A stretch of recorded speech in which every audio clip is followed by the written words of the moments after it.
జారీ చేసిన GO number 512 రహస్యంగా దాచిపెట్టారు. మనం అడిగితే దానికి సమాధానం కూడా చెప్పలేని పరిస్థితి వచ్చారు. ఇలాంటివన్నీ చూసిన తర్వాత దిశ చాలా ప్రమాదకరమైన చట్టం. నేను మిత్రులు పవన్ కళ్యాణ్ గారు కూడా కొన్ని మీటింగుల మీద చాలా స్పష్టంగా హామీ ఇచ్చాం. మేము వచ్చిన వెంటనే ఈ చట్టాన్ని రద్దు చేస్తామని చెప్పాం. ప్రజలు నమ్మారు.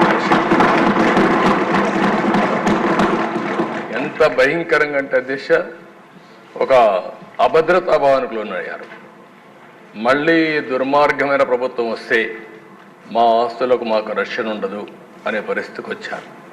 అధ్యక్ష కొంతమంది ఇక్కడి నుంచి అమెరికాకి వెళ్ళారు, వాళ్ళకి భూములు ఉన్నాయి, వేరే దేశాలకు వెళ్ళారు, వేరే రాష్ట్రాలకు వెళ్ళారు.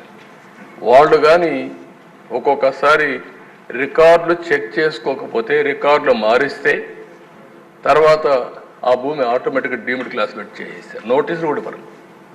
ఇలాంటి చాలా ఉన్నాయి అధ్యక్ష. ఏది ఏమైనా మేము చెప్పాం, చెప్పిన తర్వాత చాలా స్పష్టంగా హామీ ఇచ్చాం.